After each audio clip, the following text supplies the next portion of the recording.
सो है what's up guys. सो कैसे हैं आप सभी लोग एंड आई होप आप सभी लोग अच्छे होंगे। एंड गाइज एपिसोड को पूरा देखना, एपिसोड काफ़ी ज़्यादा औसम है। सो पिछली बार के एपिसोड में आप लोगों ने देखा था कि एश म्यू को पकड़ने के लिए आ जाता है ताकि वो प्रोफेसर ओक की मदद से दुनिया के सबसे ज़्यादा ताकतवर पोकेमोन को बना पाए। और फिर एश के पोकेमोन और म्यू के बीच में एक काफ़ी ज़्यादा एपिक बैटल होती है जिसमें म्यू एश के पोकेमोन को डिफीट कर देता है। लेकिन फिर एश भी लास्ट में अपने ल्यूक निंजा को बॉन्ड एवोल्यूशन की लेवल 100 पर इवॉल्व कर देता है। और अब देखते हैं आगे क्या होगा।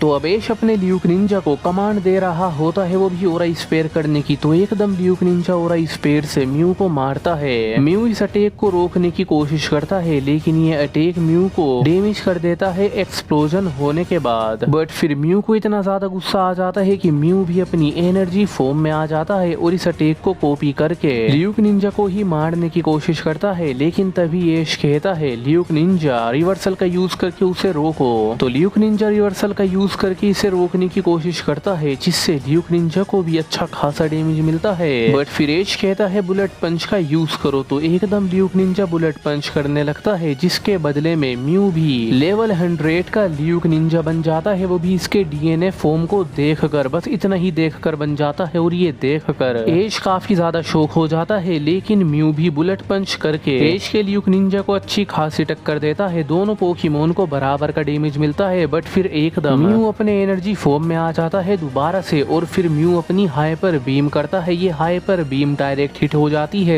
ल्यूक निंजा को। लेकिन ल्यूक निंजा इसको सह लेता है और फिर ल्यूक निंजा बदले में अपने गीगा इम्पैक्ट का यूज करता है। ये गीगा इम्पैक्ट इतनी ज्यादा तेजी से होता है जिस वजह से म्यू इसको नहीं देख पाता। अटैक म्यू को लगता है डैमेज मिलता है, म्यू नीचे गिर जाता है। म्यू भी काफी ज्यादा डैमेज हो चुका होता है और ल्यूक निंजा भी डैमेज होता है। बट फिर म्यू यहाँ पर अपना ड्रैगन पल्स करता है जो कि काफी ज्यादा जाइंट होता है। तो इस अटैक को देखकर एश शॉक हो जाता है। ल्यूक निंजा इस अटैक से बचने के लिए अपने जाइंट ओरा ब्लास्ट का भी यूज कर देता है। दोनों अटैक टकराकर यहाँ पर एक काफी ज्यादा बड़ा ब्लास्ट हो जाता है जिस वजह से दोनों पोकेमोन को बहुत ज्यादा डैमेज मिल जाता है। लेकिन तभी म्यू एक ताकतवर पोकेमोन का फॉर्म लेता है। म्यू ट्रांसफर हो जाता है ज़ामाज़ेंटा में और ज़ामाज़ेंटा का फॉर्म लेकर ये अपने कॉस्मिक शील्ड स्ट्राइक का यूज करता है। इस अटैक से बचना नामुमकिन सा होता है। ये अटैक ल्यूक निंजा को लग जाता है। अटैक लगते ही ल्यूक निंजा पीछे की ओर उड़ने लगता है और जो आसपास ट्रीज होते हैं इनसे टकराते हुए ल्यूक निंजा जा रहा होता है, वो भी बहुत ज्यादा बुरी तरीके से। ल्यूक निंजा डबल डैमेज लेते हुए जाता है और काफी ज्यादा दूर जाकर गिरता है। तो ये देखकर एश शॉक होता है और कहता है ल्यूक निंजा क्या तुम ठीक हो। लेकिन म्यू अब काफी ज्यादा सीरियस हो जाता है। म्यू बिल्कुल भी हंस नहीं रहा होता है। ये पहला मोमेंट होता है जहाँ पर म्यू सीरियस होता है।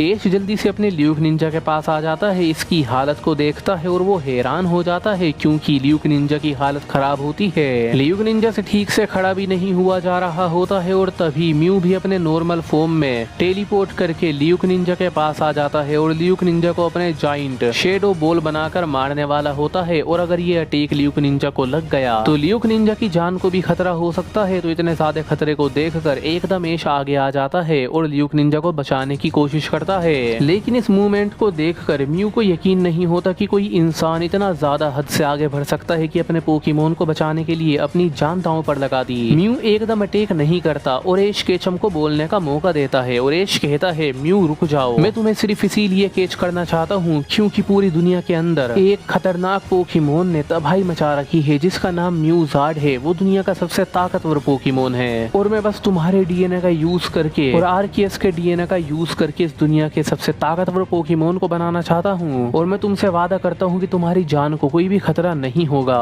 प्लीज मेरी मदद करो। तो ये सुनकर म्यू रुक जाता है। म्यू अपनी साइकिक पावर का यूज करता है और पूरी अर्थ पर जो भी हो रहा होता है वो सब देख लेता है। म्यूज़ार्ड कैसे तबाही मचा रहा होता है अपने ट्रेनर के साथ मिलकर। फिर म्यू एश केचम के पास आ जाता है और इसको एक तरीके से इजाजत दे देता है कि वो उसे कैच कर दे। तो एश अपनी पोकी बॉल को निकाल कर म्यू को कैच कर लेता है। और ऐश काफी ज्यादा खुश होता है, जिसके बाद ऐश अपने ल्यूक निंजा को वापस बुला लेता है। लेकिन यहाँ पर ऐश को कोई देख रहा होता है। तभी ऐश साइड में देखकर बोलता है, वहाँ पर जो भी छुपा हुआ है अभी के अभी बाहर आओ। तो फिर झाड़ियों में से एक लड़की बाहर आती है, वो खुद को आर्कियोलॉजिस्ट बताती है। और ऐश कहता है, तुम पोकेमोन आर्कियोलॉजिस्ट हो तो क्या तुम मुझे ये बता सकती हो कि तुम मेरा छुपकर बैटल क्यों देख रही थी। तो तभी ये बताती है, मेरा नाम एथीना है और मैं पोकेमोन आर्कियोलॉजिस्ट हूँ और मुझे इतनी ज्यादा लेजेंडरी बैटल देखने में मजा आ रहा था, बस इसीलिए देख रही थी। तो इस पर ऐश कहता है, मैं ऐश केचम हूँ और तुमने तो मेरी सारी बातें सुन ही ली है, तो क्या तुम मुझे ये बता सकती हो कि मुझे आर्कियस पोकेमोन कहाँ मिल सकता है, क्योंकि तुम तो एक आर्कियोलॉजिस्ट हो, मुझे यकीन है कि तुम्हें इसके बारे में कुछ न कुछ तो पता होगा। तो एथीना बताती है, हाँ मुझे पता है, वो एक जगह है जिसका नाम स्टेट्स ऑफ क्लाउड है। उन स्टेट्स पर चढ़कर तुम आसमानों में जा सकते हो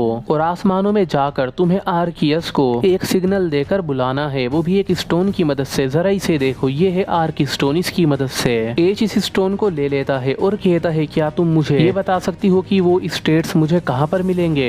तो ये सुनकर फिर ये एथीना भी सोच में पड़ जाती है, एक मैप निकालती है, इसको एश को दे देती है और कहती है, देखो ये एक मैप है जो कि स्टेट्स ऑफ क्लाउड तक जाने का रास्ता दिखाते हैं, लेकिन मैं आज तक वहाँ पर नहीं पहुँच पाई। वहाँ पर जाने में काफी ज्यादा खतरा भी है और वहाँ पर कोई इतनी आसानी से नहीं जा सकता, अगर तुम चाहो तो कोशिश कर सकते हो। ऐश कहता है, तुम्हारा शुक्रिया, मैं अभी जाता हूँ। लेकिन एथीना इसको रोकती है और कहती है, एक शर्त है, मैं भी तुम्हारे साथ चलूंगी। अब ऐश को ना चाहते हुए भी एथीना को अपने साथ लेना पड़ता है। अगला सीन गलार रीजन का होता है। एक दो दिन गुजर जाते हैं, एक दो दिन का सफर करके ऐश और एथीना गलार रीजन के एक काफी ज्यादा प्राचीन फॉरेस्ट में आते हैं। इस फॉरेस्ट के बारे में कई कहानियां भी है। एथीना बताती है, इस जंगल की एक कहानी बहुत ज्यादा मशहूर है कि जो कोई भी इस जंगल के अंदर जाता है वो वापस लौटकर नहीं जा पाता। तो ऐश कहता है, कोई बात नहीं, लेकिन हमें इस जंगल को एक्सप्लोर करना ही होगा। फिर एथीना और ऐश इस जंगल को एक्सप्लोर करने लगते हैं। ये जंगल काफी ज्यादा डीप होता है, लेकिन तभी ऐश और एथीना के सामने एक इतनी ज्यादा बड़ी ज़ारुडे की फौज आ जाती है, जिसको मैं अपने शब्दों में एक्सप्लेन ही नहीं कर सकता। जहाँ तक नजर जाती है वहाँ तक बस ज़ारुडे होते हैं और इन ज़ारुडे के साथ और भी बहुत सारे गिरास टाइप पोकेमोन होते हैं और इतने सारे पोकेमोन ऐश और एथीना को चारों ओर से घेर लेते हैं। और इन पोकेमोन को देखकर ऐश की हार्ट बीट तेज हो जाती है डर के मारे और एथीना भी घबराने लगती है। एथीना ऐश के हाथ को पकड़ लेती है और कहने लगती है, अब हम क्या करेंगे, अब हम क्या करेंगे, हम इनको नहीं हरा सकते। और लिटरली सीरियसली ऐश को भी ये बात पता है कि वो इतने सारे ज़ारुडे को नहीं हरा सकता, फिर चाहे ऐश अपने सारे ही पोकेमोन को क्यों ना निकाल ले। अब इन ज़ारुडे का जो लीडर होता है, जो सबसे बड़ा ज़ारुडे होता है, सबसे पावरफुल होता है, वो आगे आ जाता है। और एपिक बात तो ये होती है कि ये ज़ारुडे इंसानों की लैंग्वेज में बात करता है और कहता है, तुम लोग यहाँ पर क्यों आए हो, ये ज़ारुडे का जंगल है, यहाँ पर हम पोकेमोन्स का राज चलता है और हम अपने जंगल में किसी भी बाहरी इंसान को बर्दाश्त नहीं करते, यहाँ तक कि किसी बाहरी पोकेमोन को भी बर्दाश्त नहीं करते। तुम यहाँ पर आ तो गए हो लेकिन जिंदा वापस नहीं जाओगे। और ये बात सुनकर ऐश और एथीना तो बहुत बुरी तरीके से डर जाते हैं, सीरियसली कांपने लगते हैं। लेकिन फिर ऐश भी थोड़ी हिम्मत करता है। ऐश इस लीडर ज़ारुडे के थोड़े करीब जाने की कोशिश करता है। तो आसपास जो इतने सारे ज़ारुडे का पूरा झुंड होता है ना, मतलब लाखों में होते हैं, करोड़ों में, ये सब भाई साहब अपनी लैंग्वेज में चीखने लगते हैं और इनकी चीख को सुनकर ऐश के कदम वहीं के वहीं जम जाते हैं। ऐश कह रहा होता है, प्लीज मेरी बात सुनो, हम पर हमला मत करना, पूरी दुनिया खतरे में है। एक म्यूज़ार्ट पोकेमोन है जो कि पूरी दुनिया को तबाह करने पर लगा हुआ है। मैंने सुना है कि इस जंगल में स्टेट्स ऑफ क्लाउड से, जिसकी मदद से मैं आर्कियस से मिल सकता हूँ, उससे बात कर सकता हूँ, तो प्लीज मुझे वहां तक जाने दो। अब इनका लीडर कहता है, देखो जो दुनिया में हो रहा है उससे मैं बेखबर नहीं हूँ, लेकिन फिर भी जो रूल्स होते हैं हम उन्हें नहीं ब्रेक कर सकते, क्योंकि ज़ारुडे कम्युनिटी में और इस जंगल के अंदर ये जो रूल्स बनाए गए हैं ये हमारे पूर्वजों द्वारा बनाए गए हैं और मैं इन ज़ारुडे के लीडर होने के नाते इन रूल्स को नहीं तोड़ सकता। तो मैं तुम्हें आगे नहीं जाने दे सकता, अगर तुमने कोशिश करी तो तुम अपनी जान भी गंवा सकते हो। तो ऐश कहता है, कोई तो रास्ता होगा, प्लीज मदद कीजिए। तो लीडर बताते हैं, एक रास्ता है, अगर तुम कल होने वाले हमारे प्राचीन ज़ारुडे मुकाबले में जीत जाते हो तो तुम जा सकते हो एक बार सिर्फ। तो ऐश कहता है, ठीक है मैं उसे जरूर जीतूंगा। लेकिन तभी ये ज़ारुडे लीडर बताते हैं, देखो ये इतना भी आसान नहीं है, क्योंकि अगर तुम्हें उसमें मुकाबला करना है तो तुम्हारे पास भी एक ज़ारुडे होना चाहिए। अब ये सुनकर ऐश हैरान हो जाता है। तभी एथीना कहती है घबराते हुए, ऐश तुम्हारे पास ज़ारुडे तो है ना? लेकिन ऐश कहता है, हाँ मेरे पास है। तो ये सुनकर एथीना खुश हो जाती है, लेकिन ऐश अपने मन में सोचता है, लेकिन मेरा ज़ारुडे तो फ्यूचर में है, मेरे पास अभी नहीं है। तो तो बस गाइज इस एपिसोड में तो इतना ही है। अगर आपको ये जानना है कि अब ऐश कैसे मुकाबला करेगा, उसके पास तो ज़ारुडे नहीं है, तो आपको नेक्स्ट एपिसोड देखना होगा। तब तक के लिए बाय एंड टेक केयर।